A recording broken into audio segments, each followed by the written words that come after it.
¿Qué tal? ¿Cómo están? Buenas noches. Estamos en vivo, estamos arrancando la caja negra, 21:08 en estos momentos. Estamos viendo esta imagen. Vamos a hablar de esto en el primer bloque. 3 años de gestión de Abdo Benítez. Nosotros nos enfocamos en una cuestión puntual, capítulo corrupción.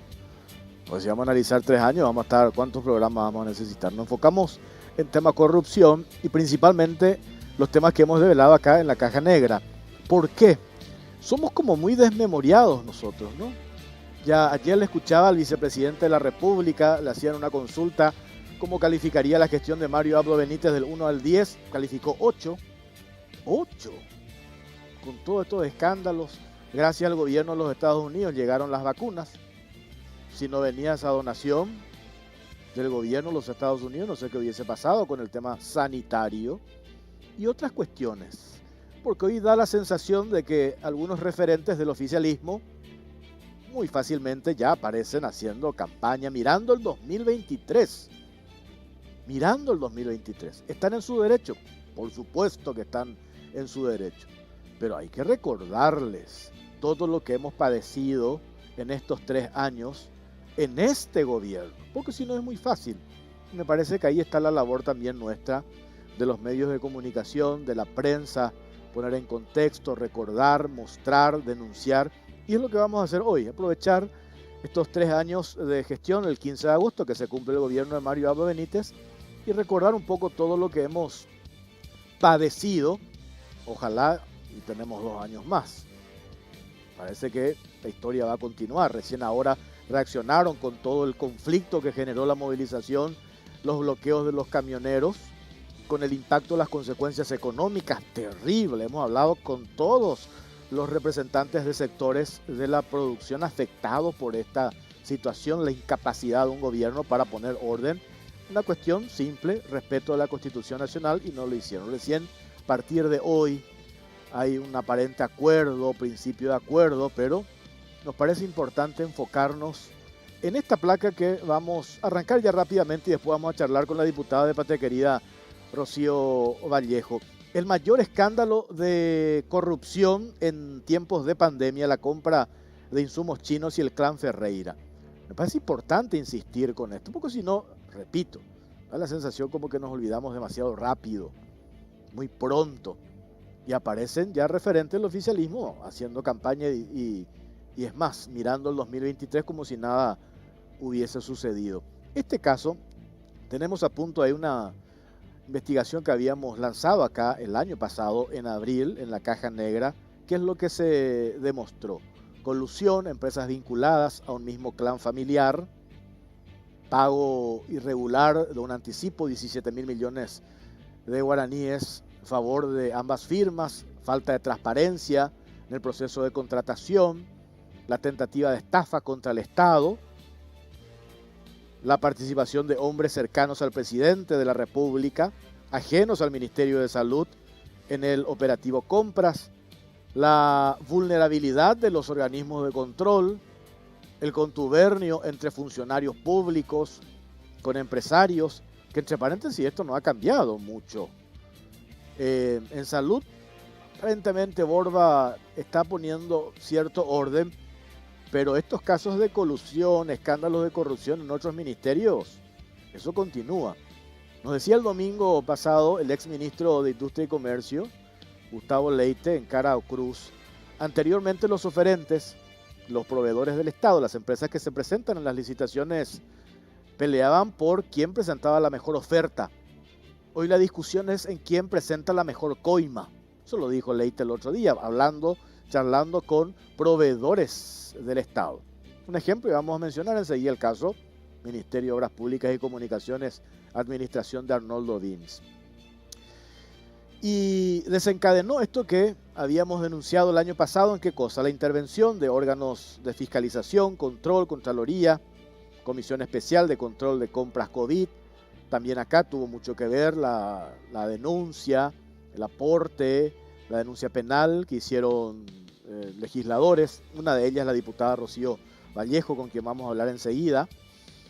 Derivación del caso en el ámbito penal, hasta hoy no hay una sola imputación en el caso de insumos chinos.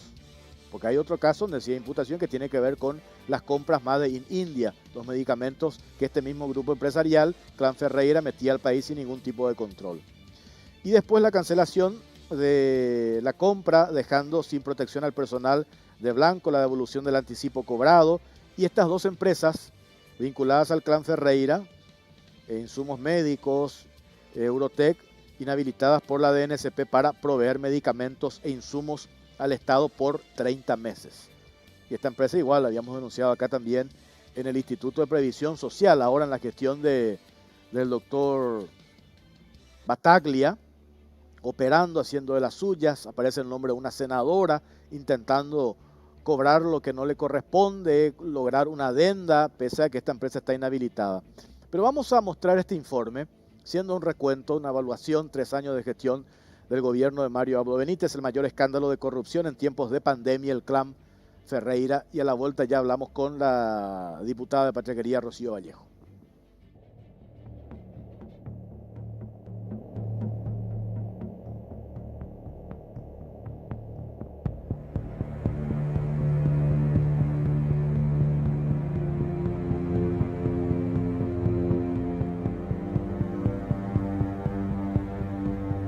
El mayor escándalo de corrupción en tiempos de pandemia, el Clan Ferreira.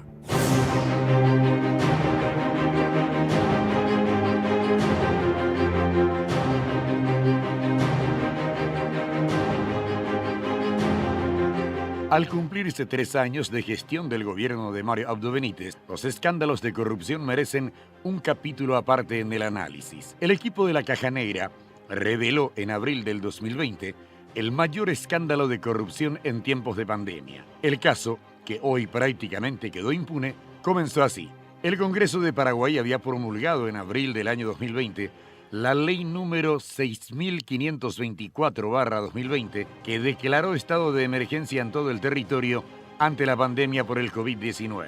Con esta normativa se autorizó la contratación de un préstamo internacional por valor de $1.600 millones para fortalecer el sistema de salud y los programas sociales necesarios para asistir a la población. De este monto total aprobado por ley, se dispuso que el Ministerio de Salud disponga de un fondo de $500 millones para equipar los hospitales y proveer de equipos de bioseguridad a los médicos y enfermeras. Al mismo tiempo, Paraguay comenzaba una de las cuarentenas más largas del mundo. El 10 de marzo, 3 días después de que se confirmaran los 2 primeros casos de contagio en el país, los de 2 ciudadanos provenientes de Ecuador y Argentina, el presidente Mario Abdo Benítez, apoyado por el ministro de Salud Julio Mazzoleni, decretó cuarentena total a nivel nacional que duró más de 200 días. Todos nos quedamos en casa. Las consecuencias económicas y sociales del encierro fueron incuantificables. La pandemia dejó a su paso miles de desempleados, negocios cerrados y una fuerte retracción económica proyectada en alrededor del menos 2.5% para este año. En el ámbito sanitario, Paraguay suma más de 400.000 contagios confirmados y más de 15.000 personas fallecidas por la enfermedad. A un mes del inicio de la cuarentena y mientras miles de familias paraguayas fueron obligadas a permanecer encerradas en sus casas, el Ministerio de Salud procedió a adjudicar los primeros contratos para la compra de insumos de emergencia con el objetivo de combatir el avance del COVID-19 en nuestro país. Se gastaron $13,5 millones en una sola contratación y se benefició a empresas de dudosos antecedentes. La investigación del caso arrancó el martes 14 de abril en el programa La Caja Negra. El trabajo consistió en observar y contrastar los datos abiertos publicados en la página de la Dirección Nacional de Contrataciones Públicas. Las primeras pistas del caso revelaban que la millonaria contratación se había hecho vía excepción, alegando urgencia impostergable, es decir, no hubo concurso de precio y el proceso arrancó plagado de irregularidades. El Ministerio de Salud, a cargo del doctor Julio Mazzoleni, no efectuó ningún llamado ni convocó a todas las empresas que podían ofertar los productos requeridos, sino que benefició directamente a 2 empresas vinculadas entre sí. La falta de transparencia quedó evidenciada, ya que en ninguno de los documentos que obran en el Sistema de Información de Contrataciones Públicas, SIP, se hace referencia a que se haya invitado a las empresas que usualmente suelen proveer al Estado en el rubro de salud. Otro punto irregular fue que en el portal de contrataciones públicas se ha publicado que no se otorgará anticipo. Sin embargo, al observar las condiciones especiales del contrato, se constató que en una de las cláusulas se estableció la entrega de un anticipo equivalente al 20% del valor adjudicado, unos 17.000 millones de guaraníes. Las empresas beneficiadas por el Ministerio de Salud fueron Insumos Médicos Sociedad Anónima y Medic, cuya representante es Patricia Beatriz Ferreira Pascotini, por un monto total de 47.952.500.000 guaraníes, y Eurotech Sociedad Anónima, cuyo representante legal, según los datos del portal de contrataciones públicas, es Marcelo Rubén Ferreira Pascotini, favorecida con un contrato de 37.268 millones de guaraníes. La compra directa vía excepción benefició así a empresas pertenecientes a un mismo clan familiar. En la constitución de sociedad y actas de asamblea de las únicas empresas adjudicadas, se pudo verificar que las mismas pertenecen a los hijos del empresario Justo Ferreira. Las empresas del clan Ferreira beneficiadas con los contratos se comprometieron a proveer al Ministerio de Salud 40.000 protectores faciales, 30.000 protectores oculares, 6 millones de máscaras quirúrgicas, 80.000 trajes de protección para riesgos biológicos, 1.700.000 máscaras con filtro de protección, 80.000 trajes de protección para riesgos biológicos y 50 camas manuales para pacientes con COVID-19. Se trataba de la primera gran compra de insumos médicos que el país aguardaba para fortalecer el sistema sanitario, equipar a los médicos para poder enfrentar la pandemia de COVID-19. El mensaje de las autoridades para justificar la decisión de someter a la población a una dura cuarentena era que se necesitaba fortalecer el sistema sanitario para hacer frente a la pandemia. Tenemos la garantía de cuándo vamos a tener la logística y los insumos adecuados para garantizar la protección de los médicos. Nosotros estamos plenamente conscientes del esfuerzo, del sacrificio que representa para cada paraguayo, para cada paraguaya, las medidas que estamos tomando, pero también vemos que son necesarias para que nosotros podamos capitalizar la llegada de los equipos de protección, que nuestros hospitales, estos hospitales de contingencia puedan terminar. También tenemos varios equipos e insumos que están llegando que nos van a permitir mejorar nuestra capacidad de testeo.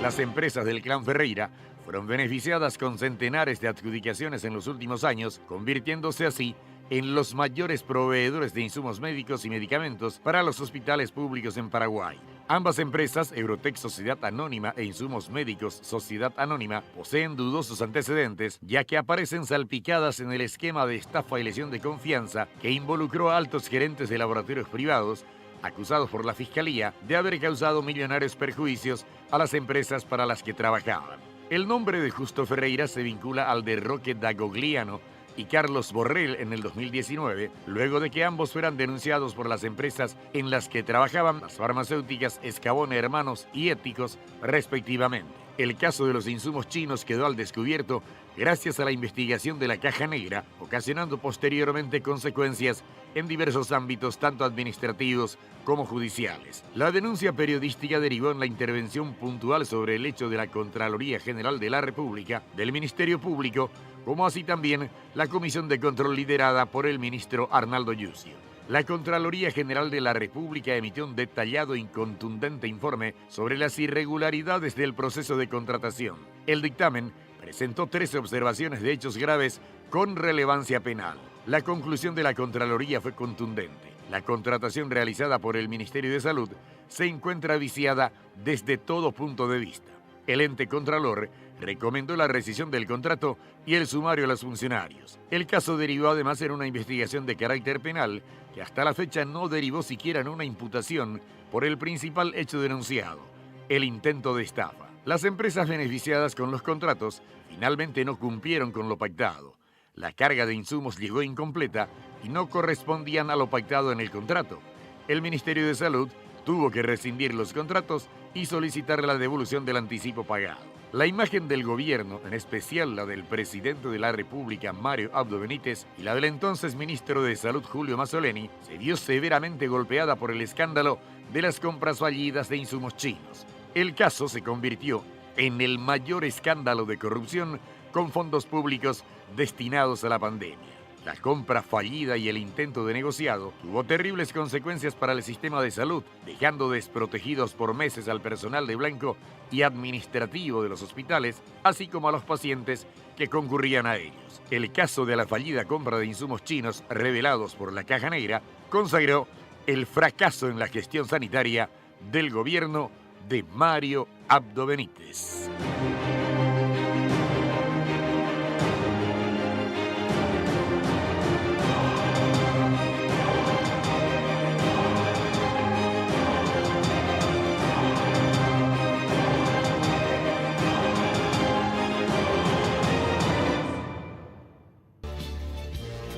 Hello, Moto.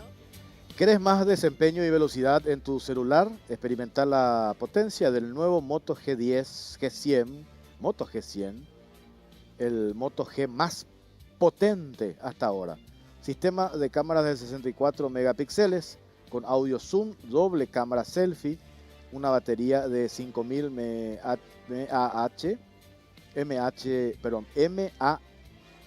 ahí está, que dura mucho más, y un procesador ultra potente, compatible con la nueva plataforma Ready For. Nuevo Moto G100, adquirí este producto, ahí está, estamos viendo en imágenes, en Celex S.A. o distribuidores autorizados. Motorola representa y distribuye Celex S.A. Rocío Vallejo, diputada, patria querida, ¿qué tal? ¿Cómo le va? Muy buenas noches, Jorge, buenas noches a toda la audiencia. Yo no quería dejar pasar 3 años de gestión del gobierno Mario Abdo Benítez, tantas cosas. Acá tenemos, vamos a tener tiempo para pasar todos los informes, me parece que no, pero hoy aparecen, y hacía el comentario recién, como que rápidamente una tapa la otra. Nos concentramos en el tema camioneros, el tema vacunas, donación, 2 millones de dosis del gobierno de Estados Unidos. Pasamos hasta ahora la pandemia, eso nos olvidamos de todo lo que nos hicieron sufrir, y ya aparecen hoy figuras del oficialismo como si nada pasó, haciendo proselitismo mirando el 2023. Y bueno, así es lo que yo vengo sosteniendo hace mucho tiempo, Jorge. El tema es que cada día aparece un nuevo escándalo, una nueva situación que nos hace olvidar, o por lo menos poner en un rincón de nuestro disco duro aquellas por las que pasamos el año pasado. Siempre me preocupa esto que un poco pasabas al inicio del programa con relación a aquella compra de los insumos que tanto esperamos, que estuvimos corroborando, y que hicimos la denuncia a un grupo de diputados. Es más, después de nuestra denuncia la hizo también el exministro Mazzoleni, pero esa causa no prosperó.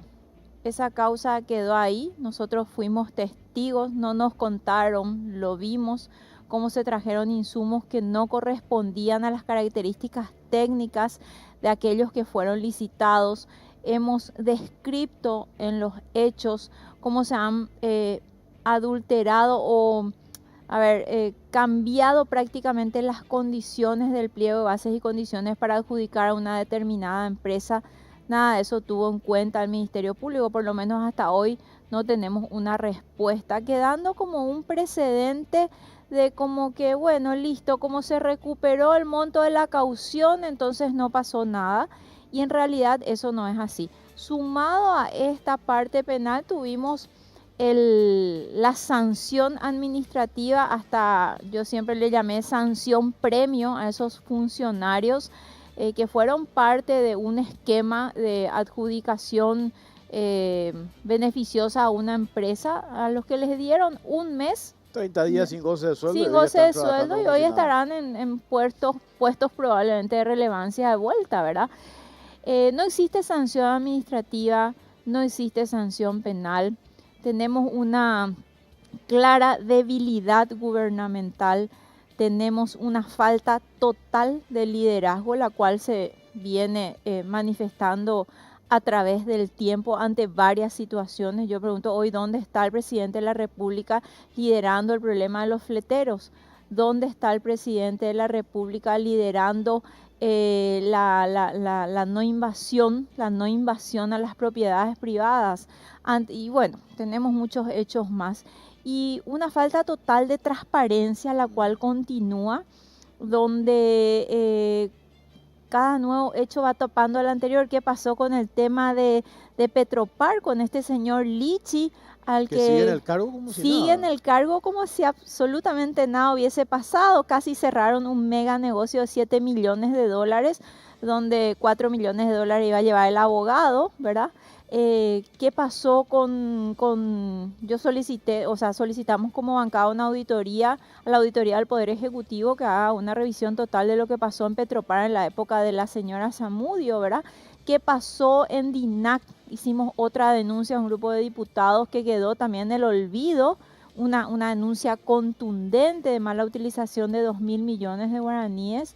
Entonces, uno se pregunta qué es lo que tiene que pasar para que las autoridades puedan responder a esa expectativa de la ciudadanía que realmente está harta de todo tipo de corrupción. Pero otra vez, nosotros le cargamos mucho a la ciudadanía que se olvida, Jorge, pero esa ciudadanía está tratando de remarla, está tratando de superar todo ese proceso de pérdida económica, de cierre de negocios, de pérdida de empleos, de muertes de sus familiares, de endeudamiento. Entonces, tampoco podemos cargarle tanto a la ciudadanía que de repente nos esté recordando todo el tiempo esto.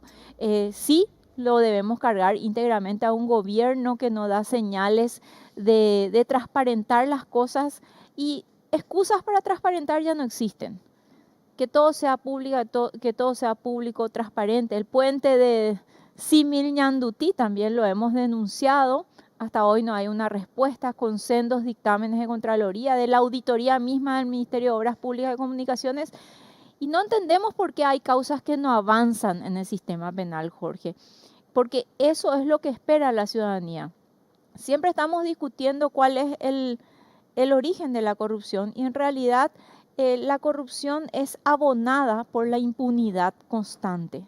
O sea, no tenemos, ahora tuvimos una sentencia importante en un hecho de corrupción. Ojalá los sistemas recursivos, seguro que van a apelar los de la defensa, se confirmen rápidamente o se resuelvan esos recursos y no pasen años buscando que las causas prescriban de vuelta por el doble del plazo, que es lo que actualmente se busca en los casos penales. Tenemos casos de la época del Ministerio de Agricultura y Ganadería, de la época de Enzo Cardoso, que todavía no tenemos un juicio oral. Imagínate la impunidad que existe, probablemente estén todos prescritos esos casos.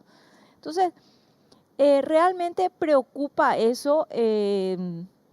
Nos quedan aún 2 años, entonces decimos, ¿qué es lo que puede ocurrir en estos 2 ¿Qué años más lo que aún? nos va a pasar? Entre ¿Qué paréntesis? más lo que puede pasar? Porque realmente ya ha pasado absolutamente todo, pero bueno, evidentemente recorriendo un poco también el país, Jorge, que lo estoy haciendo ahora estuve en muchos distritos, se nota tanto la ausencia de Estado, se nota la ausencia de las autoridades locales, el compromiso de estas autoridades locales con los ciudadanos.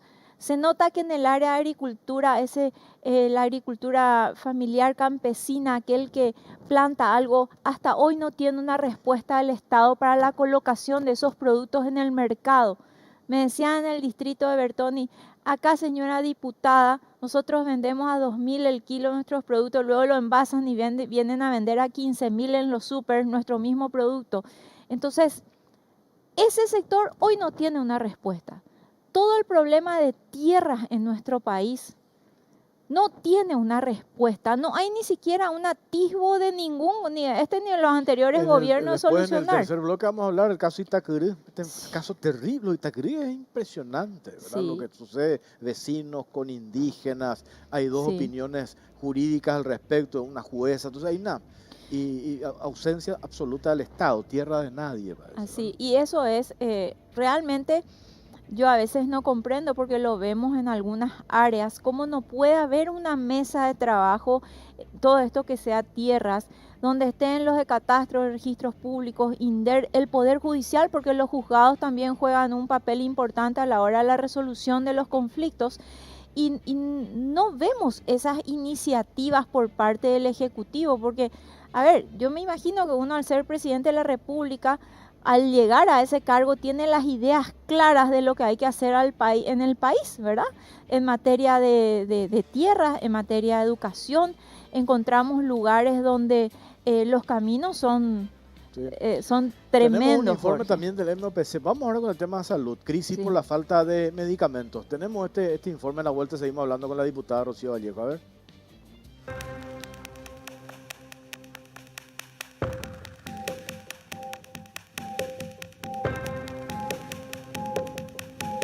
Señor presidente, usted no es médico, pero es nuestro presidente.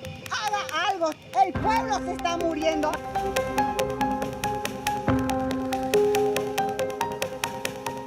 Seguimos comprando. Yo en mi caso estoy gastando 700.000 a 500.000 por día. Acá la gente ya no tiene ningún insumo, ya no tiene ningún medicamento que darnos, no nos pueden ayudar. Nosotros estamos teniendo acá recursos, acá nosotros todos compramos medicamentos, estudios, nada no hay, nada.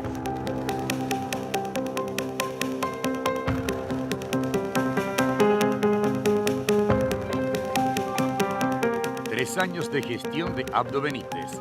Crisis por falta de medicamentos. La crisis desatada por la acuciante falta de medicamentos e insumos en los hospitales públicos fue la más terrible muestra del fracaso en la gestión sanitaria del gobierno. Médicos, enfermeras y familiares de pacientes internados suplicaban al ministerio la provisión de aquellas drogas necesarias para mantener entubados a los pacientes en las terapias. La crisis fue tal que en todas partes aparecían rifas, polladas, colaboraciones para solventar los gastos de los enfermos por COVID. Atracurio y midazolam son 2 tipos de medicamentos por los cuales la gente tuvo que vender sus casas, rifar sus autos y hacer miles de polladas.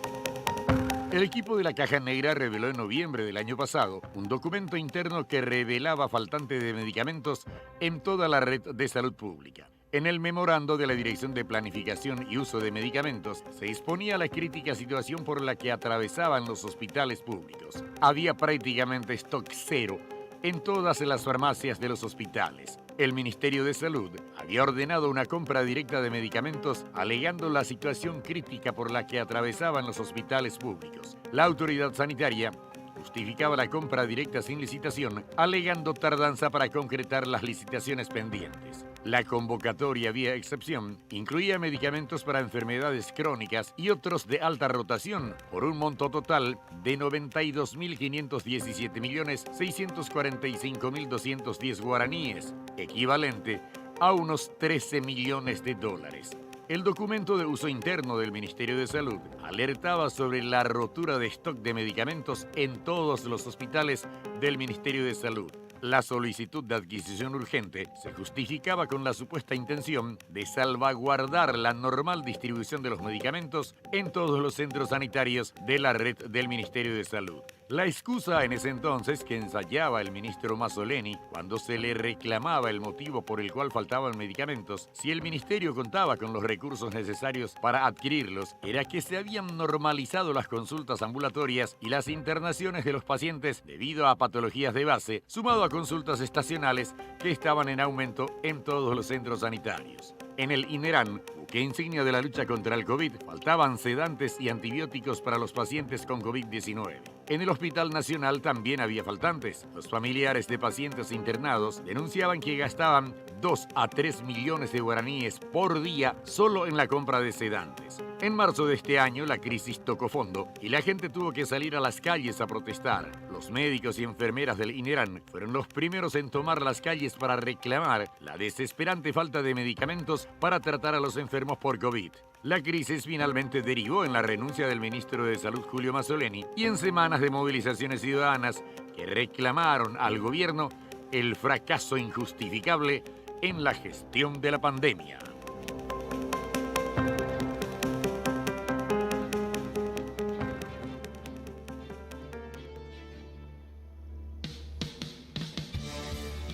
En noviembre del año pasado habíamos publicado este documento interno. el que advertían ya al entonces ministro stock cero, stock cero.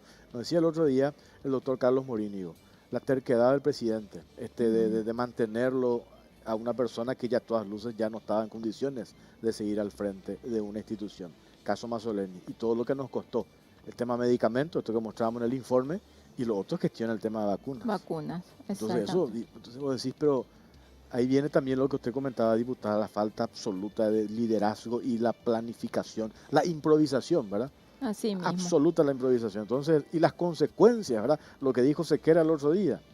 10.000 muertes pudimos haber evitado si hacíamos la gestión a tiempo en conseguir las vacunas. Imagínate si Estados Unidos no nos donaban las 2 millones de dosis. O sea, y hasta ahora, Jorge, vacuna. la mayoría de las vacunaciones se hizo gracias a donaciones, ¿verdad? Lo que compramos, efectivamente, lo que ha llegado es muy poco.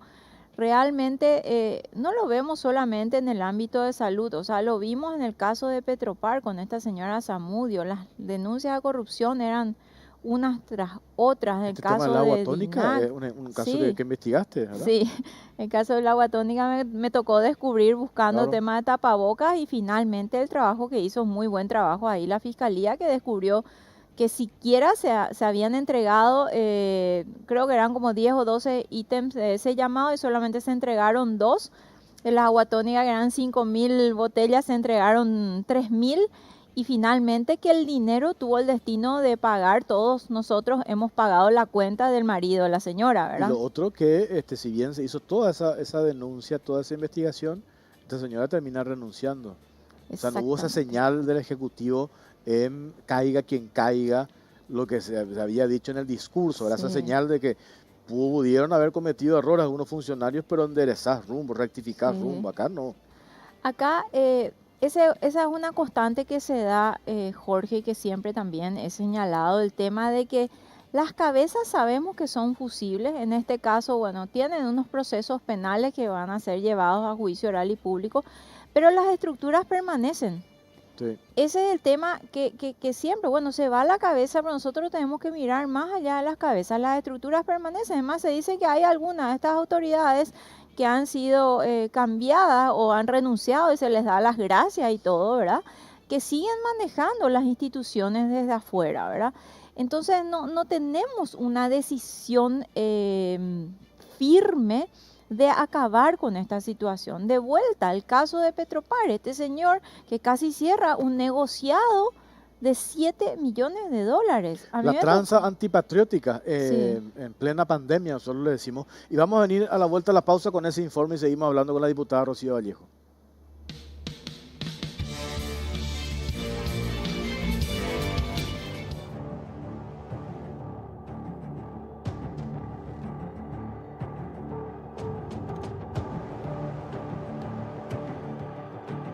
Tres años de gestión de Abdo Benítez, la tranza antipatriótica en plena pandemia.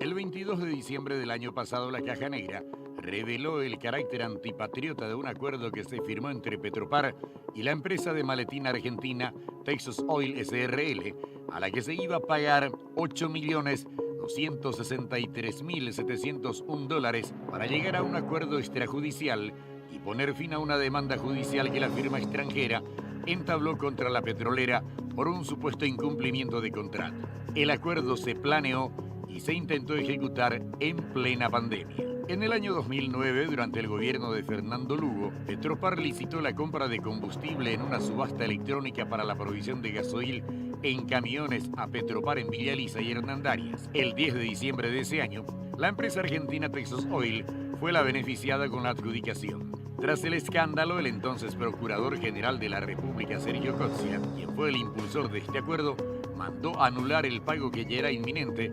Al día siguiente, el funcionario renunció al cargo. Pese al gran revuelo que causó esta noticia, la Fiscalía no tomó intervención alguna y dejó pasar el hecho.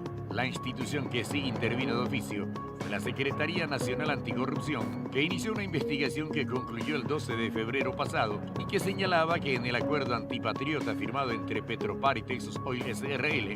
se logró identificar al menos 2 posibles hechos punibles, como son lesión de confianza y cobro indebido de honorarios que se cometieron y que deben ser investigados por la Fiscalía de Delitos Económicos, y para eso enviaron la conclusión al Ministerio Público. En el trabajo hecho por la Secretaría Anticorrupción, se identificó plenamente a las 2 personas que autorizaron los trámites para entregar el millonario monto a la empresa extranjera, y ellos fueron el actual presidente de Petropar, Denis Lichi, y el entonces procurador Sergio Cosia. En el informe se recomendó investigar a estas 2 autoridades y a todos los funcionarios que estuvieron involucrados en el acuerdo extrajudicial.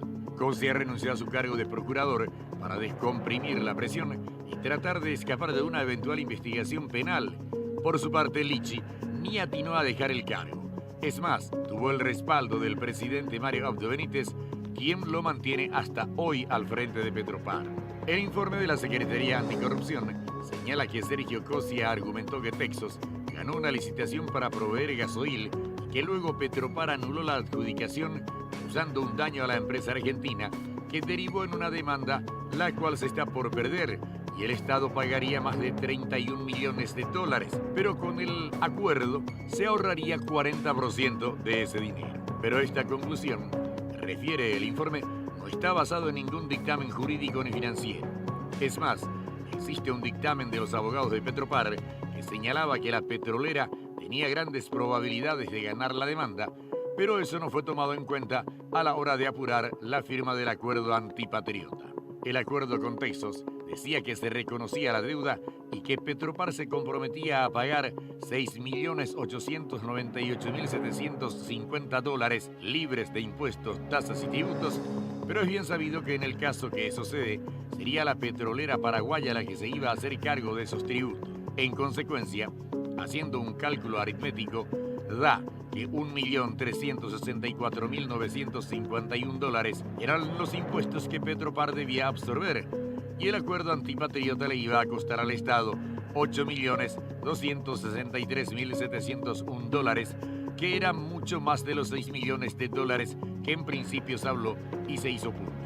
Tras salir a luz el escándalo del acuerdo extrajudicial, desde Petropar se pidió ante el juez en lo civil y comercial Hugo Garcete que anule este documento, y él mismo así lo hizo el 7 de enero pasado. Pero abogados de Texas Oil apelaron la medida y actualmente el caso está en la Cámara de Apelación. Desde la Fiscalía, nadie quiere dar a conocer qué se hizo de la denuncia presentada hace 3 meses por la Secretaría Anticorrupción. Ante las preguntas, solo atinan a decir que el caso está siendo analizado. El caso de Petropar y Texas va camino a lo pareí, pese a todos los elementos que demuestran sin lugar a dudas que de no haber sido ventilada la operación, iba a desangrar al Estado en plena pandemia.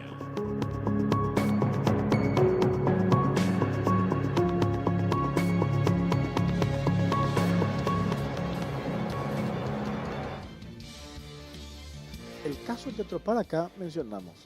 ¿Cómo se explica? Yo entiendo lo de la salida de Cosia, por la participación que hemos hablado un montón. Sí. Pero si Lichi ya aparece su firma en este acuerdo sin sentido, ¿qué garantías tenemos nosotros, los paraguayos, de que él no esté detrás de otro caso Texas?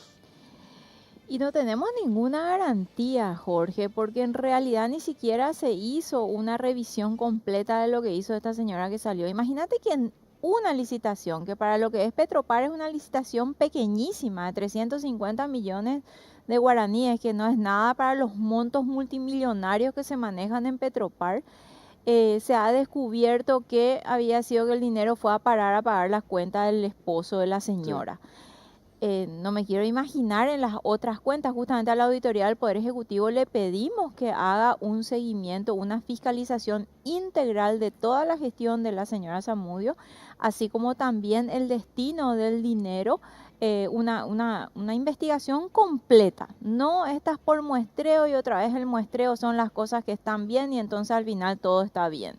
Porque si en lo mínimo hicieron y otra vez en una situación de emergencia, en una situación de una compra de urgencia en tema de pandemias, robaron, para decirlo así en un término bien común, No me quiero imaginar en las otras cuestiones que tal vez ya el tiempo a nosotros no nos da y las entidades de control queremos saber qué están haciendo también.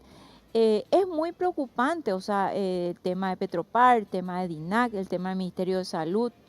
En realidad hicimos otras denuncias más con relación al Ministerio de Salud en el rubro de respiradores, que se había aumentado, tenían un precio referencial de 160 millones y se fueron a 260 sin ningún tipo de justificativo. Esa denuncia tampoco nunca tuvo un avance, por lo menos no nos hemos enterado que haya una imputación al respecto en el Ministerio Público. Son tantas situaciones de corrupción y surgió del grupo de diputados, de 8 o 10 diputados, a veces éramos 10 los que denunciábamos estas situaciones al Ministerio Público, si no nadie iba a denunciar. Así, esa es la realidad, porque el caiga quien caiga acabó hace rato, Jorge. Eso nunca hubo, nunca se dio. O sea, al principio el discurso era muy fuerte y nos daba a todos un poco de entusiasmo, bueno, las cosas van a cambiar, pero al final el discurso cayó totalmente y se dio la protección a estas personas que estaban en el puesto de gobierno. Ahí tenés que vamos a ver en este informe, caso las denuncias de empresarios conocidísimos. Yo decía, en el sector de la construcción siempre como que había como una cofradía, ¿verdad? Como que se repartió, hoy ganás vos, mañana ganás vos, todos se defendían entre todos. Para que decidan conocidísimos empresarios hacer denuncias de licitaciones amañadas, dirigidas, etcétera, etcétera. Caso de la gestión de Arnoldo Wims. Tenemos el informe, a ver.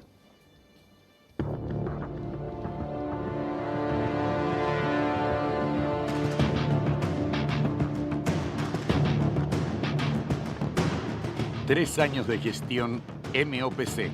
Groseros casos de corrupción en el ministerio a cargo de Wims.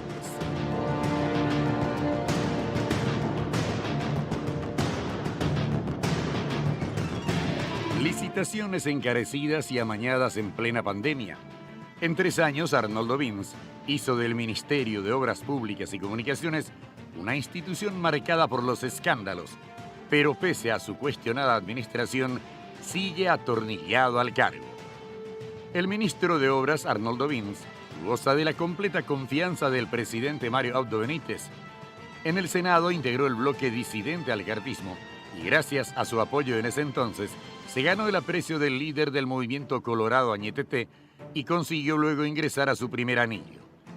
Tal es el afecto y estima que en cada intervención Mario Abdo destaca la figura de Wims al frente del MOPC con las rutas asfaltadas, pero siempre evita hacer referencia a las escandalosas licitaciones que salieron a luz, muchas de ellas aparentemente amañadas y sobrefacturadas en esa cartera de Estado.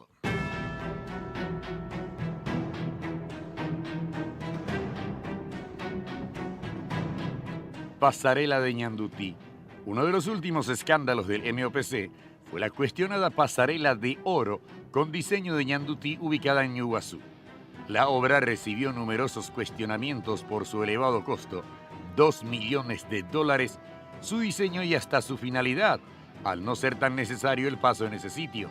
Para el presidente del Centro Paraguayo de Ingenieros, Amílcar Troche, la pasarela no podía costar más de $500.000, por lo que existen serias sospechas de una sobrefacturación. Además, se presume que la licitación de la obra se habría direccionado hacia la empresa Engineering luego de que trascendiera la aparente injerencia del cuñado del presidente Mario Abdo Benítez en el proyecto. El puente con tufa cocinada. Este año también se concretó la cuestionada y apurada licitación del puente Carmelo Peralta Puerto Murtiño, valuado en $100 millones. Lo llamativo del caso es que Arnoldo Wims hizo caso a la recomendación de Contrataciones Públicas de prorrogar la apertura de ofertas y en un tiempo récord concretó la apertura de sobres pese a las protestas de otras empresas que deseaban presentarse al llamado. Finalmente, 2 consorcios hicieron sus ofertas. Se menciona que una de ellas sería la favorita.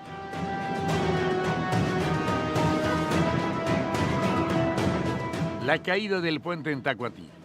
Mientras se construyen nuevos puentes, el MOPC olvida mantener los que ya están hace tiempo. Tal fue el caso del puente sobre el arroyo Lorito en el cruce Tacuantí de San Pedro, el cual se desmoronó el pasado 9 de junio y causó la muerte de 3 personas. Tras el derrumbe, el Ministerio Público conformó un equipo de fiscales que se encarga de investigar los supuestos hechos punibles como homicidio culposo, exposición de personas a lugares de trabajo peligrosos, intervenciones peligrosas en el tránsito terrestre y otros hechos que podrían surgir. En la carpeta fiscal figura la declaración testifical de un poblador de la zona que afirmó haber dado aviso a un jefe de vialidad del MOPC sobre el riesgo de la infraestructura y que su pedido de intervención tuvo un retorno posterior porque los funcionarios del MOPC fueron hasta el sitio, pero su trabajo fue insuficiente ya que semanas después colapsó el puente.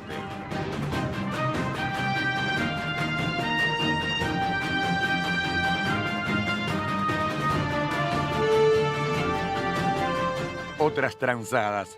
Según documentación presentada en la Caja Negra, existen otras aparentes tranzadas en el Ministerio de Bins.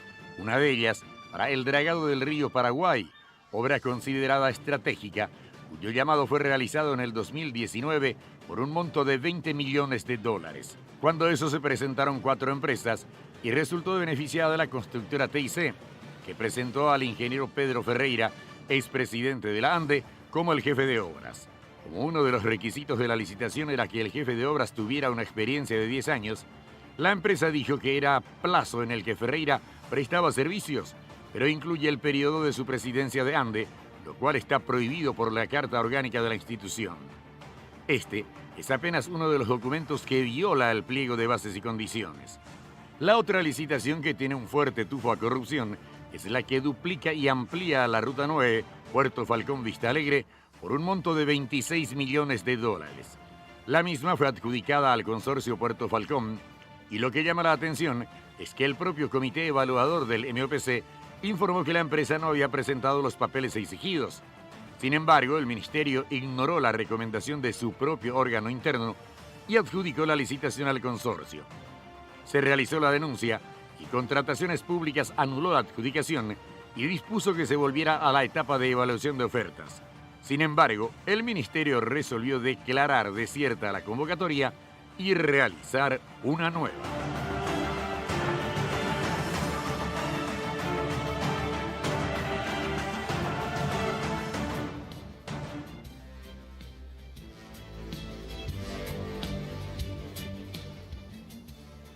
Bueno, acá está el caso BIMS. Imagínate, nosotros estamos enfocando solamente el tema corrupción y cuestiones puntuales que denunciamos acá. Sí. Imagínate el resto. Por eso es que yo digo, hay que tener cara para calificarle a este gobierno del 1 al 10, 8. Le escuché el otro día, antes de ayer, a Nicanor hablar del liderazgo o ponderar el liderazgo de este presidente.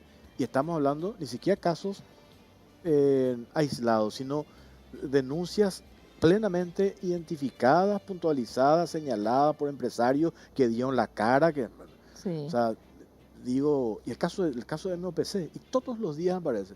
Y BIMS, nadie lo mueve. No. Nadie lo mueve del MOPC.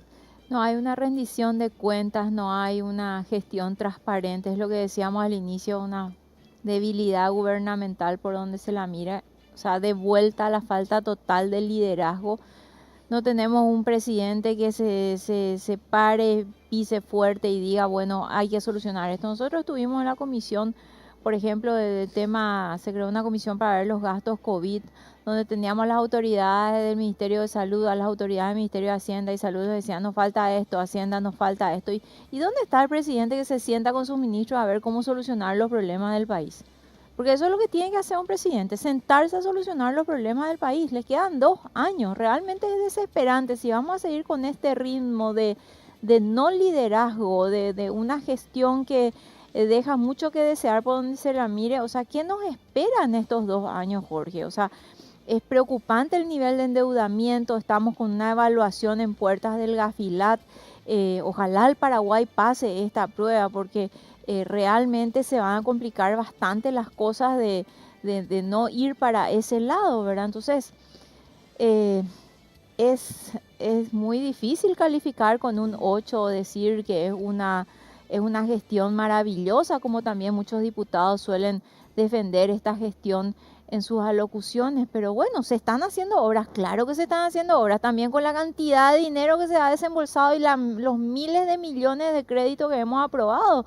Ahora, si él hacía su bolsillo, bueno, listo, pero se le está dando todo el dinero desde el Congreso para que estas obras se realicen y para que den sus frutos, pero hay otras áreas. ¿Qué está haciendo, por ejemplo? Yo ni siquiera, porque yo sigo leyendo formato papel de los periódicos, no leo informes o gestiones del Ministerio de Desarrollo Social, por ejemplo, Jorge. ¿Qué está haciendo el Ministerio?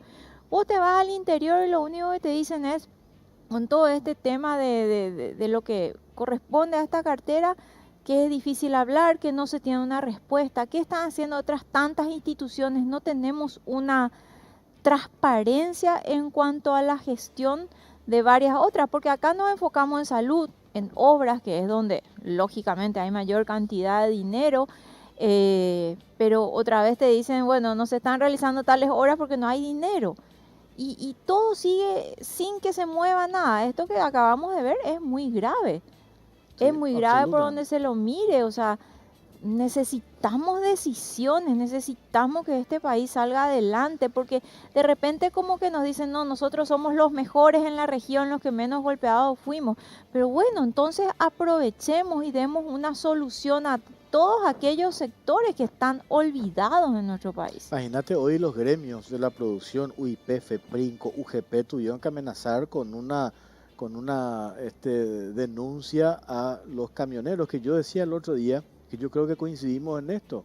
Podemos estar de acuerdo con el reclamo de los camioneros, podemos estar de acuerdo, pues la estrategia no.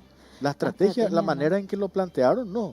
Porque ahora que estábamos saliendo un poco del pozo, desde el punto de vista de la reactivación económica, nos viene este ramalazo de la movilización de los camioneros, 20 días con todos los perjuicios que eso implica. Y ahí también hay que decir algo, Jorge, con relación a que ahora recién está actuando la policía. Me preocupa mucho este Estado de Derecho que está siendo vulnerado constantemente. O sea, un Estado de Derecho es donde rigen las leyes y deben ser respetadas. No podemos esperar 10, 15 días de cierre de ruta de personas que quieren trabajar, de personas que coaccionan, que agreden y que la autoridad nada haga. ¿Qué es lo que está pasando también desde ese punto de vista? Como decíamos hace rato, el tema de las invasiones. Una falta de respuesta a todas estas situaciones, vulneración de derechos constitucionales establecidos, constantemente recordados, que las autoridades deben hacer cumplir, y no tenemos esa respuesta, Jorge. Eso es lo preocupante si seguimos a este ritmo de autoridades que no dan no responden con una acción eficiente ante los acuciantes problemas. Esto va a ir creciendo. Sí. Esto va a ir creciendo, ¿y qué es lo que nos espera? Además, el sector de Mario Abdo Benítez, que se alía con el sector de la izquierda, entonces, ¿qué significa eso? O sea, desde el punto de vista político, ¿verdad? No, de terror. Hay una agenda que yo logro entender. Nos decía el otro día un analista, da la sensación de que el presidente entrega su gobierno, el mando al Senado, para que eso sea una especie de reaseguro, no le hagan un juicio político. Y ahí, Otro punto esa puede ser una del que lectura. nos está hablando en este momento, y pasan los meses, la renegociación del anexo C, la renegociación del tratado de todo lo que es Itaipú. Nosotros no sabemos qué es lo que el gobierno va a proponer. Es más, el otro día, de forma muy preocupante, escuchaba las declaraciones de un ministro que decía, no, eso le vamos a dejar al gobierno que viene, como si eso se tratase de un gobierno, una persona. Esto es la oportunidad del país de negociar en las mejores condiciones para poder salir de esta situación y darle una oportunidad a todos los paraguayos a partir de eso. Diputada, le agradecemos su tiempo, muy amable. Muchas gracias, Jorge, y gracias a la audiencia. Yo, por acá me escriben, no es que estamos tirando todas pálidas, sino estamos haciendo una evaluación, ¿verdad? Sí. Intentamos, yo siempre digo, de manto de piedad, o buscar mirar los dientes blancos del perro podrido, solemos decir. Yo no encuentro, no sé si usted encuentra, bueno, avísennos, pero no hay. Realmente, Jorge, hay que destacar algunas áreas que se pusieron, que estuvieron en el área médica. todos los médicos, el personal de blanco que estuvo incluso sin insumos, dando la cara a la gente. Hay sectores que dan una respuesta y vuelvo a decir, o sea, sí, hay obras, claro que hay obras, pero así también todos los paraguayos deben saber todo lo que se están endeudando para que se realicen esas obras, es lo mínimo que se puede hacer. Ese es un capítulo que vamos a preparar en la Caja Negra. Hay obras, ¿y quién provee asfalto? Gracias, diputada, muy amable. Bueno, gracias, Jorge, buenas noches. Hacemos una pausa, venimos enseguida.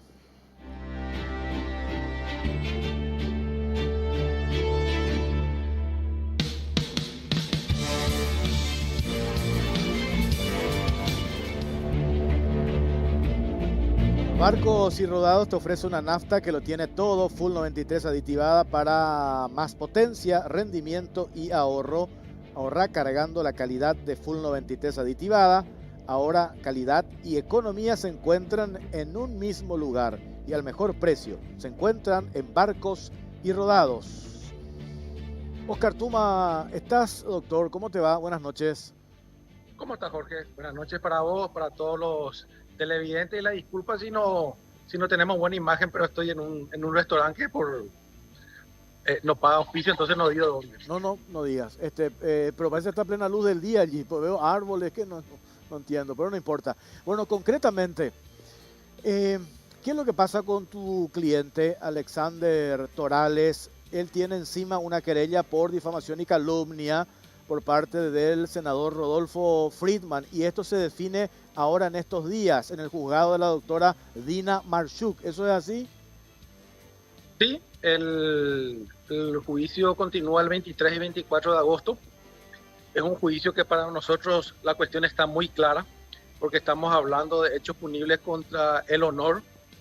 El senador Friedman querelló a Alejandro por las declaraciones que realizó en tu programa, en la Caja Negra, y lo hizo por calumnia, difamación e injuria.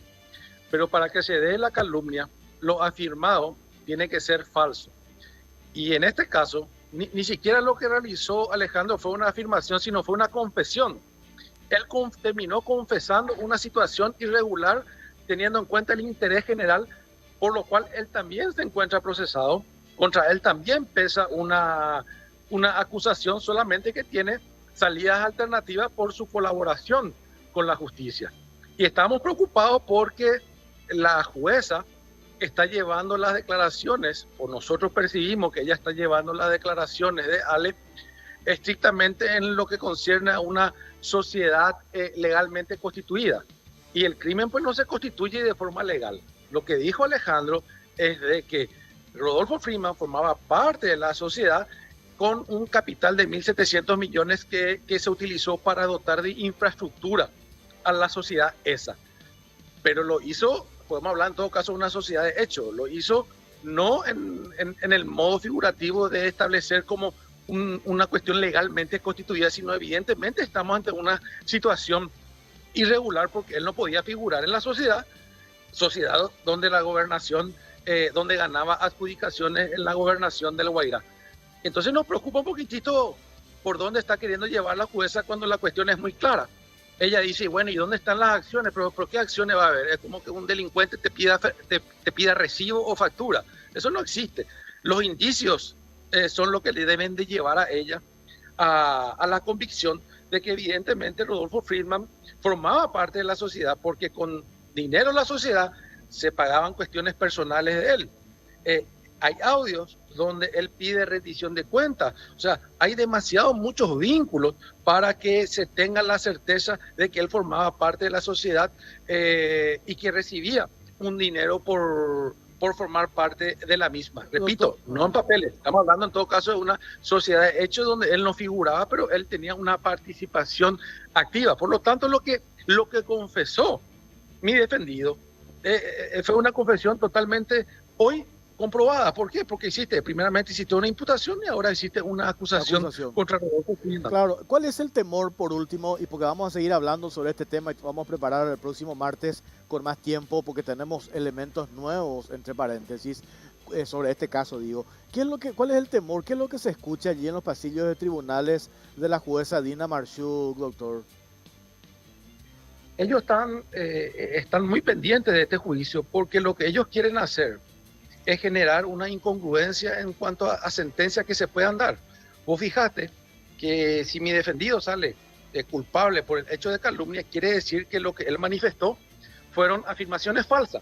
Y por el otro lado, las afirmaciones que él realizó fueron totalmente investigadas y corroboradas luego una larga investigación, por eso pesa una acusación contra Rodolfo Freeman. Entonces, serían unas sentencias ilógicas, incongruentes, cuando por un lado te dicen esto no tiene valor y por el otro lado Rodolfo Freeman y mi defendido están siendo acusados por la confesión del mismo. Claro, pero lo más grave es que hoy nosotros tuvimos conocimiento, estuve reunido con mi cliente y aparentemente existe un vínculo. Todavía no queremos dar nombre hasta hacer una investigación, pero hay una vinculación muy directa entre el ex marido de la actual jueza con hoy actual esposo de una senadora de la línea política de Rodolfo Freeman y del equipo del presidente de la República, con lo cual evidentemente para nosotros hoy prácticamente hemos perdido confianza en la magistrada y sobre todo por algunas preguntas que la misma refiere cuando esto es 2 más 2, 4. Ya no es una aprendiz de derecho. Este caso es bastante claro. Vamos a seguir toda la semana, el próximo martes. Repetí, el 23 de agosto entonces el juicio, continúa el juicio. 23 de agosto dijiste. 23 y 24. Vamos a analizar nosotros la posible recusación contra la misma y si no se da eso vamos a solicitar que estén las cámaras presentes por lo menos para que la ciudadanía entienda qué es lo que está ocurriendo y la forma de dictaminar de la jueza, que hoy nosotros, conforme información, tenemos la plena seguridad de que esto va para una condena para mi defendido y con eso beneficiar a Rodolfo Freeman en la causa de acción penal pública. Vamos a contar en este tiempo qué hay detrás, porque yo tengo acá un montón de informaciones también al respecto. Gracias, doctor, por su tiempo. Disfrute su cena, muy amable. Hasta luego, chacha. Hasta luego, Oscar Tuma. Bueno, cambiamos de tema. Itacurú, la disputa que hay allí entre vecinos y nativos en zozobra a varias familias allí que defienden su propiedad. Tenemos este informe, a la vuelta hablamos.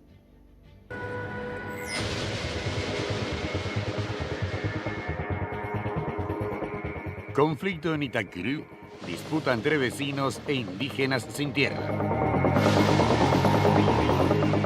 Una decena de propietarios de pequeñas parcelas vive en zozobra ante las constantes invasiones de los nativos de la comunidad Kaapotú de la parcialidad aba-guaraní, que reivindican que ese terreno es ancestral y que les pertenece por derecho tras ser cedido por el INDI. Sin embargo, los vecinos alegan tener sus títulos de propiedad. Los indígenas se encuentran actualmente en Asunción aguardando alguna respuesta de las autoridades por el lío judicial que se generó al desconocerse dónde exactamente deben ser instalados.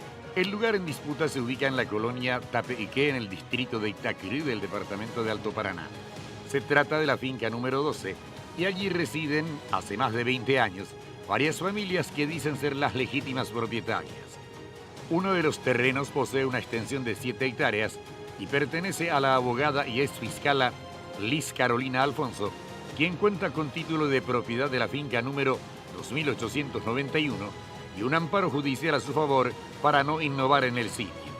El 12 de agosto del 2018, unos 150 indígenas presuntamente armados ingresaron a la finca número 2891 y reclamaron esas tierras como ancestrales. Los invasores alegaron que ese terreno era otra finca, la número 1638, cuya extensión de 1.364 hectáreas había sido otorgada por el INDI e invocaron un título de propiedad que databa del año 1996. Como en Itacurú no se logró ubicar la finca reclamada por los indígenas y los lugareños mostraron sus títulos adquiridos del entonces Instituto de Bienestar Rural IBR, actualmente INDER, el primer grupo de invasores, liderados por el cacique Teodoro Ramírez, se retiró del sitio un mes después del atropello, al constatarse la aparente equivocación del sitio. Sin embargo, otro grupo de alrededor de 20 invasores permaneció en el lugar bajo el liderazgo de una mujer identificada como Marta Isabel Díaz de Goncalves, pareja de un productor sojero brasileño que cultiva en la localidad de Itacurú importantes extensiones de tierra. Según una resolución del INDI del año 2019, la señora Marta Díaz no es líder reconocida de ninguna comunidad indígena. En febrero del 2019, la entonces presidenta del INDI, Ana María Allen, expuso que las tierras compradas para los indígenas figuran en los papeles como propiedad del Instituto Paraguayo del Indígena INDI, pero en la práctica no existen según catastro. Otro vecino afectado, de nombre Pedro Rufino Torras Maldonado, es quien tiene la mayor extensión, unas 26 hectáreas. Al igual que la abogada Liz Alfonso, el mismo cuenta con un informe pericial del plano georreferenciado de título de propiedad de la finca número 2577 de Itacrí y el título de transferencia del IDR. Además, la abogada Alfonso posee informes de catastro, registros públicos y el INDERT que señalan que su finca 2891 no está superpuesta con la finca 1628 de Itacrí. Pese a los documentos, la supuesta líder de los indígenas, Díaz de Goncalves, planteó una acción de inconstitucionalidad a favor de los nativos, pero en diciembre del 2020 su acción fue rechazada por la Corte Suprema de Justicia. El 4 de febrero del 2021, la justicia ordenó que se les restituya el inmueble a los dueños, pero recién el 15 de junio pasado se cumplió la orden judicial de desalojo y los indígenas fueron enviados a Asunción, donde a la fecha continúan apostados e exigiendo explicaciones al gobierno. En contrapartida, el Instituto Nacional del Indígena INDI realizó un juicio de reivindicación del inmueble y en el marco de esa causa, la jueza Magalí Zavala admitió el 30 de junio pasado una medida cautelar de otorgamiento de forma provisoria de una porción de 540 hectáreas de la finca 1628 de Itacrí. En su resolución trajo a colación el artículo 232 del Código Civil argentino que habla sobre la medida cautelar genérica. En su considerando, alegó que dicha normativa argentina es la figura más parecida que se cuenta en nuestro derecho procesal penal, que es la medida de urgencia, la cual es utilizada en los juicios de amparo constitucional. No obstante, indicó que en esta causa están en juego intereses difusos que atañen a un pueblo originario y por ello no puede seguirse un criterio hermenéutico literal o de ceñimiento estricto al texto de las normas sobre este tipo de medidas. Argumentó que el caso presenta ciertas particularidades que no puede obviar porque trascienden el plano de lo meramente fáctico y pasan a formar parte de los derechos fundamentales de la comunidad indígena Caapotl. Esta medida cautelar se dio pese a que otra jueza de nombre Ana Celia Jiménez decretó ese mismo día la protección del inmueble, prohibiendo el ingreso de personas extrañas y ordenando que se identifique a quienes intenten cualquier tipo de coacción a los accionantes, en este caso los propietarios. Hoy, los vecinos temen que de vuelta sean invadidos por los indígenas ante el lío judicial que se generó. Mientras, los nativos sufren a causa de los aparentes errores cometidos por el INDI al no saber dónde mismo deben ser reubicados.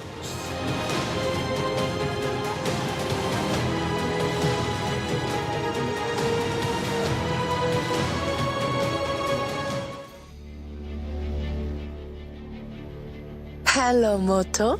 ¿Querés más desempeño y velocidad en tu celular? Experimenta la potencia del nuevo Moto G100, el Moto G más potente hasta ahora, sistema de cámaras de 64 megapíxeles con audio zoom, doble cámara selfie, una batería de 5000 mAh que dura mucho más y un procesador ultra potente compatible con la nueva plataforma Ready4. Nuevo Moto G100, adquirí este producto en Selex SA o distribuidores autorizados. Motorola representa y distribuye Selex SA. Liz Alfonso está en línea ahora. Vamos a hablar con ella. Liz, ¿qué tal? ¿Cómo te va? Buenas noches. Sí, buenas noches a usted y a su amable audiencia. Bueno, muchas gracias por darnos esta oportunidad. Vamos a seguir en otros capítulos, en otro espacio, hablando sobre este tema, porque ahora no tenemos exactamente 8 minutos. ¿Cómo está esta causa y cómo se tiene que destrabar esta situación preocupante y desesperante por la que están pasando, Liz? Así mismo, es preocupante, desesperante, y hoy estamos acá todos de negro, estamos de luto por una situación que hemos sufrido hoy ya. Esta situación ya no se puede aguantar más. Justamente es así como estuvieron explicando todo con los documentos, que el INDI reclama la finca 1628 de 1.300 hectáreas, que la misma presidenta del INDI ya había dicho que no existe, que están los juicios de mensura, es decir, que no se sabe dónde está esa propiedad. Nosotros, por nuestra parte, tenemos nuestros títulos tenemos nuestros títulos que ya son de 20, 25, 30 años, tenemos la posesión de los inmuebles en todo ese tiempo. Y es tan triste lo que pasamos porque, así como han dicho, tenemos nuestra medida cautelar del amparo, en el amparo constitucional que hemos planteado. Hay una prohibición de ingreso, de acercamiento también a 100 metros de nuestra propiedad. Y el sábado hemos sido avasallados en nuestros derechos. Es algo ilógico. Vinieron justamente la gente de Asunción, vinieron, vamos a decir, estos invasores otra vez volvieron de Asunción, pero esta vez estuvieron acompañados. Es tan triste esto, estuvieron acompañados, por ejemplo, por una médica, por la doctora Rosa Bogarín, que trabaja en el IPS, en el Ministerio de Salud Pública, la señora Lea Schweckman, que es funcionaria del Senado, vino también esta señora Milena Eliana Pereira, María Lescano, Nilda Sosa y Marta Díaz de González.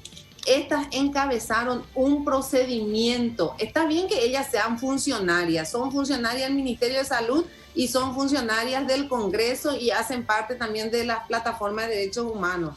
Pero ellos vinieron sin orden judicial, sin un oficial de justicia, y vinieron el sábado. Ya fue muy triste porque ellos lograron ingresar a una parte de la propiedad. Y en la fecha de hoy hemos sido otra vez avasallados porque vino un oficial de justicia, Jorge Alfredo Zelaya, con el mandamiento, pero el mandamiento iba dirigido al señor José Otvar López sobre la finca 1628. Él se constituyó en nuestro inmueble y ahí le hemos manifestado que José Otvar López está al otro lado, que está en Caaguazú. Le mostramos nuestro título, le mostramos los números de finca que son totalmente diferentes. Le mostramos también, le presentamos también el amparo constitucional que tenemos con la medida cautelar de prohibición de ingreso a nuestras propiedades y prohibición de acercamiento a 100 metros. En el momento, este oficial de justicia ha manifestado que era imposible el cumplimiento de este mandamiento y que él se iba a ir a donde estaban apostados esta otra gente, que se iba a ir a explicarle que era imposible que se cumpla este mandamiento. ¿Qué pasó? Se fue hasta el lugar donde ellos estaban, se constituyó, en vez de constituirse en frente a José López, se constituyó en frente a Marta Díaz de González, que es una de las interesadas justamente, y le dice que en principio le dije que tendrían que irse hasta el otro inmueble, que ese no era el inmueble, y con la negativa de la señora, él mismo autorizó a que ingresen, que invadan otra vez nuestras propiedades. Es muy triste lo que nosotros hemos pasado en el día de la fecha, porque el mismo oficial de justicia cometió el hecho punible de desacato. Él vino a violar una medida cautelar. Y por otro lado, él también fue el que le incentivó a las personas para que puedan invadir otra vez nuestras propiedades. Esa fue la situación que pasamos hoy. Hoy ya fue más terrible aún lo que tuvimos que soportar. Y no tenemos autoridades que nos escuchan. Esa es nuestra preocupación, nuestra desesperación. Hemos conversado ya con el ministro del Interior también. Él dijo que en este lugar no se podía cumplir existiendo la medida cautelar a nuestro favor, teniendo todos los títulos. ¿Dónde recurrimos? Ya sea Ministerio del Interior, hablando con las personas responsables del INDI, todos dicen vamos a respetar la propiedad privada, pero una cosa es lo que ellos dicen y otra cosa es su acción, es su actuar. El mismo asesor jurídico del INDI nos dijo, imposible es que el INDI gane esta causa con todos los documentos que ustedes tienen. Nosotros le solicitamos al señor Edgar Olmedo, al presidente del INDI, que venga y que le retire a esta gente del lugar. El INDI tiene muchas propiedades que no están ocupadas por indígenas. Ellos mismos manifiestan esto. Entonces, que les lleve en un lugar donde no exista conflicto. Acá los vecinos, imagínense, son toda gente de tercera edad. Son gente que tienen problemas de salud. Hoy, totalmente las propiedades fueron otra vez invadidas. Y existe la violencia por parte de esta gente. Y solamente nosotros que estamos ahí sabemos lo que estamos pasando. Entonces rogamos encarecidamente a las autoridades que cumplan con su función. Y acá el primer responsable es el presidente del INDI, quien no da la cara en esta situación. Él tiene que sentar una postura. Si realmente quieren tener un proyecto de vida para esta gente, tienen que instalarle en un lugar donde no exista conflicto. Interín se tramiten los juicios, así como le digo, existe un juicio pendiente de mensura judicial, quiere decir que el INDI no sabe dónde está esta propiedad. Y lo más triste es lo que hizo esta jueza Alejandra Magalí Zavala. Como se ha visto, ella agarró y dio una medida cautelar en un juicio de reivindicación. Ella prácticamente ya dictó una sentencia a favor de esta gente. A ver, Liz, yo entiendo esta desesperación de ustedes. Ahí estoy viendo los rostros de estos señores vestidos de negro, este llamado desesperado que están haciendo las autoridades. Nosotros asumimos con ustedes, Liz, vamos a buscarle mañana en Radio 1 a la mañana a Edgar Olmedo, al presidente del INDI. Le vamos a hacer el seguimiento a este tema. Mañana también en otros espacios que tenemos en Canal 13 vamos a hablar de este tema porque nos parece gravísimo lo que está sucediendo y coincidimos con este reclamo que hacen ustedes. No son grandes propietarios de tierra, son pequeños propietarios que tienen toda la documentación, su título, y acá en nuestro país se debe respetar la propiedad privada y eso debe primar y nosotros le vamos a acompañar. Liz, gracias por este contacto y vamos a seguir hablando. Muy amable, muchas gracias. Somos nosotros los que agradecemos esta oportunidad que nos dan de exponer esta situación y esperamos, porque solamente la prensa ya puede ayudarnos en esto. Al final las autoridades se están desentendiendo y una vez más decimos, el problema social que tuvieron en Asunción, ellos trajeron hacia acá. Es una población que está lejana de medios de comunicación, no tuvimos que salir de ahí para poder tener esta comunicación con ustedes, entonces pedimos para que ellos tomen intervención y que resuelvan esto. Perfecto. Ellos trataron su problema y trasladaron hasta acá, ¿y qué podemos hacer nosotros, dueños legítimos de propiedades privadas, propiedades pequeñas, como has dicho? No vamos a resolver el problema acá. Dale, Liz, muchas gracias. No tengo más tiempo, muchas gracias. Vamos a seguir hablando sobre este tema. No se muevan ni canal. Viene Gustavo Recalde. Buenas noches.